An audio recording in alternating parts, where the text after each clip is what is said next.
दोस्तों, मैंने श्रीमद् भागवत गीता तब तक नहीं पढ़ी जब तक मुझे ज्ञान नहीं हुआ कि हम सब आत्माएं हैं और ये जिंदगी हम आत्माओं के लिए एक इम्तिहान है।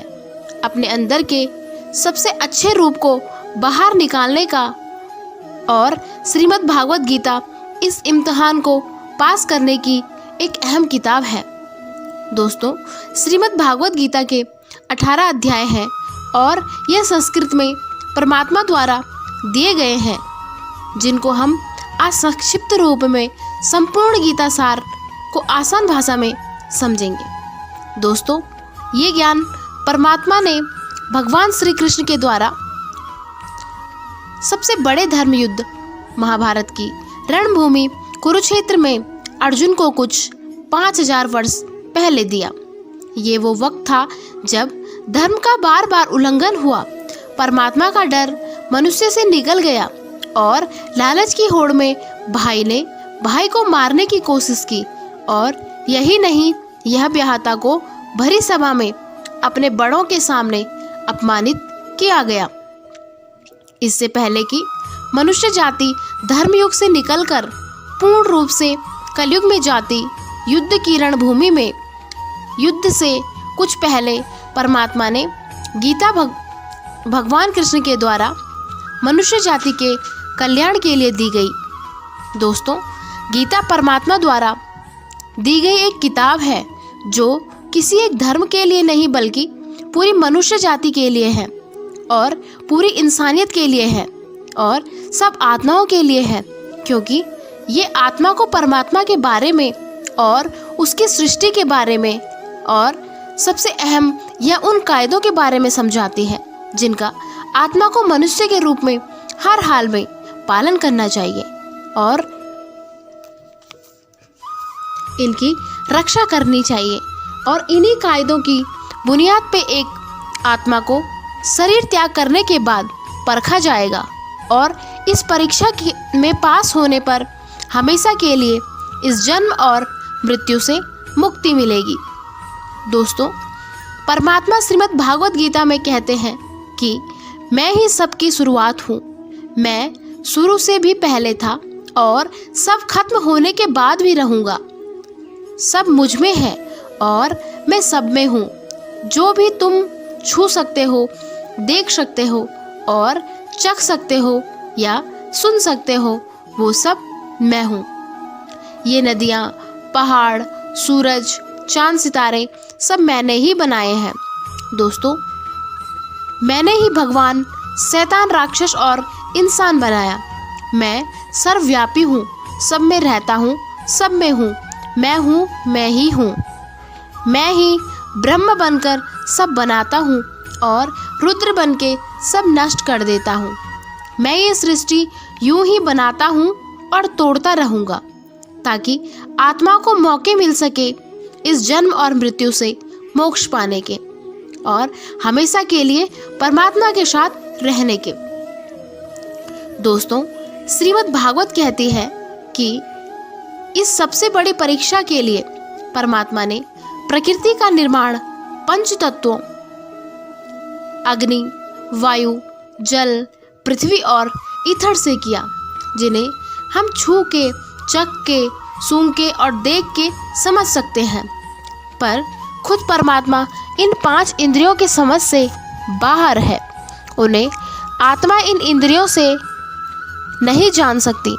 आत्मा 5 इंद्रियों के साथ वैसे ही है जैसे एक लोहे का रोबोट, जिन्हें अपने बनाने वाले का कोई पता नहीं होता। दोस्तों, अर्जुन को भी परमात्मा का विराट रूप देखने के लिए भगवान श्री कृष्ण ने दिव्य नेत्र दिए थे। श्रीमद् भागवत गीता समझाती है कि आत्मा अजन्मी है, इसे कोई मार नहीं सकता, कोई जला नहीं सकता, कोई डुबा नहीं सकता, काट नहीं सकता, लेकिन आत्मा को परमात्मा के साथ हमेशा रहने के लिए ये परीक्षा रूपी जीवन में बैठना ही पड़ता है। इस परीक्षा के लिए परमात्मा से बिछड़ के आत्मा को पृथ्वी पे किसी न किसी रूप में जन्म लेना पड़ता है और 88 करोड़ योनियों को जीने और भोगने के बाद एक आत्मा को मनुष्य का शरीर और दिमाग मिलता है। इस सबसे बड़ी मर्यादाओं की परीक्षा में बैठने के लिए हर मनुष्य को इस पूरी परीक्षा के दौरान तरह तरह की अच्छी और बुरी भावनाओं की चक्रव्यूह में अपने ही भाई बहन और मित्रों के साथ डाला जाता है, जिसमें हर आत्मा को अपने अंदर के तामसिक और राजसिक अवगुणों से निकल के सात्विक जीवन में प्रवेश करने के मौके मिलते हैं। दोस्तों, हमारे तामसिक गुण वो है जो हमारे अंदर हीन भावना पैदा करके हमें खुद को उदास और नुकसान पहुंचाने, और राजसिक गुण हमें ईर्ष्यालु और लोभी बना के दूसरों के प्रति नुकसान पहुंचा सकते हैं। इस परीक्षा के दौरान हर व्यक्ति आत्मा को तामसिक और राजसिक गुणों को खत्म करके अपने सात्विक गुणों से परिचित होना ही पड़ेगा।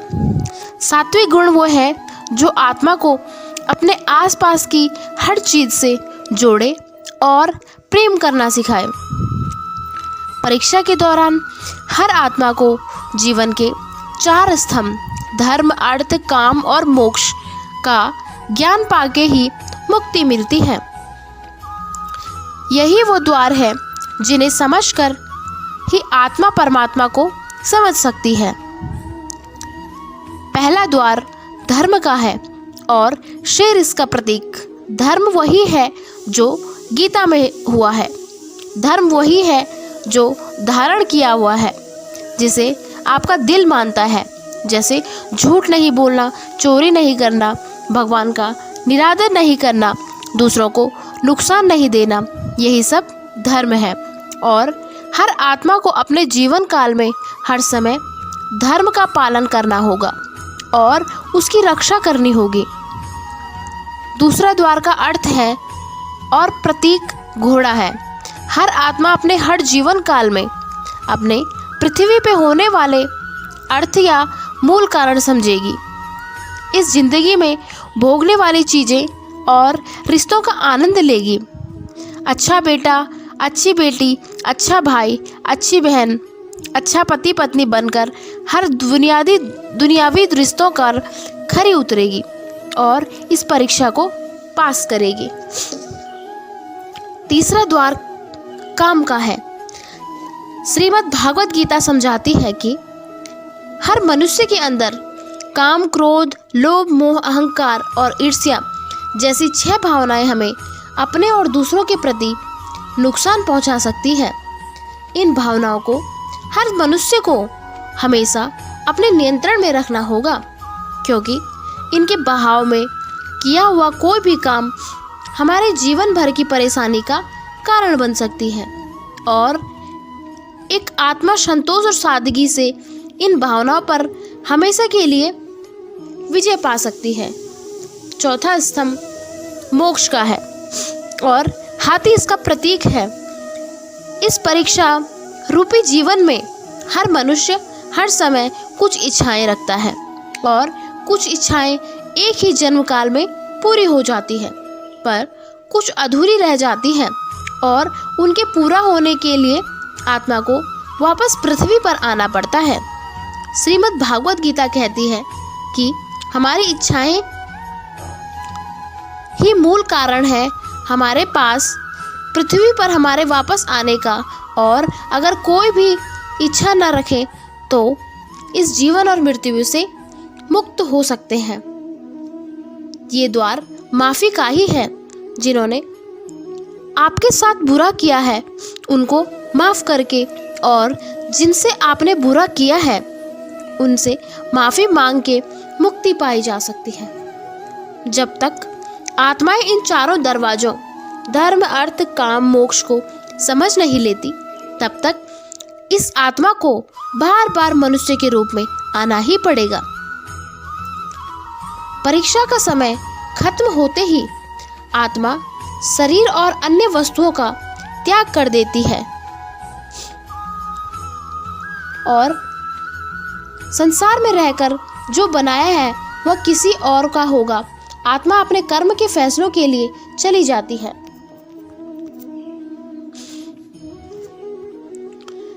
आत्मा के अच्छे बुरे कर्मों का हिसाब होता है। अपने अच्छे कर्मों के लिए आत्मा कुछ वक्त के लिए स्वर्ग और दुष्कर्म के लिए नरक जाती है।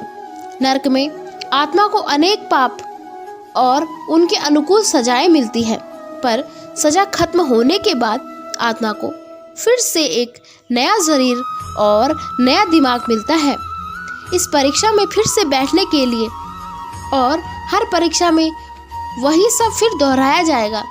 जिंदगी के 4 स्तंभ धर्म, अर्थ, काम, मोक्ष को समझने के लिए हर जन्म में अपने कई जन्मों के कर्मों के हिसाब से हर आत्मा को कभी अच्छे तो कभी बुरे हालातों में जाना पड़ता है। लेकिन जब तक आत्मा परमात्मा के साथ योग को नहीं समझ लेती तब तक वो मुक्ति नहीं पा सकती। श्रीमद् भागवत गीता कहती है कि मनुष्य अपने शरीर, दिमाग या दिल से भगवान को पा सकता है। शरीर द्वारा किए कर्मों के माध्यम से परमात्मा को पाने को कर्म योग कहते हैं। ऐसे कर्म जो परमात्मा की इच्छा से हों और दूसरों के कल्याण के लिए हों। वाल्मीकि जी ने रामायण लिख के श्रवण में अपने माता पिता की सेवा और 4 धाम की यात्रा कराकर अपने कर्मों द्वारा परमात्मा को पाया है। श्रीमद् भागवत गीता कहती है कि एक आत्मा दिमाग से भी परमात्मा के साथ योग लगा सकती है, जिसे राजयोग कहते हैं, क्योंकि दिमाग या मस्तिष्क सब इंद्रियों का राजा है। एक मनुष्य अपनी आस्था, श्वास प्रणाली, अभ्यास, साधना और तपस्या से परमात्मा को इस योग के रास्ते पा लेता है। इस योग को समझने के लिए हमें अपने अंदर को एनर्जिक शक्तियों यानी कुंडलिनी को समझना पड़ेगा। आत्मा मस्तिष्क से ध्यान लगाकर परमात्मा के साथ योग लगा सकती है। परमात्मा श्रीमद् भागवत गीता में कहते हैं कि अगर किसी आत्मा को धर्म ना भी समझ आए, योग ना भी समझ आए, पर अगर वो मेरी शरण में आ जाए तो उसके सारे पाप नष्ट हो जाते हैं। परमात्मा को ऐसी दिल की गहराई से पुकार के पाने को ही भक्ति योग कहते हैं। लेकिन कभी आत्मा अपने होने का मूल कारण भूल के धर्म का उल्लंघन करे या पाप के रास्ते पर निकल जाए तो उसे ठीक करने के लिए परमात्मा को खुद किसी न किसी रूप में पृथ्वी पर जन्म लेना ही होता है। धन्यवाद।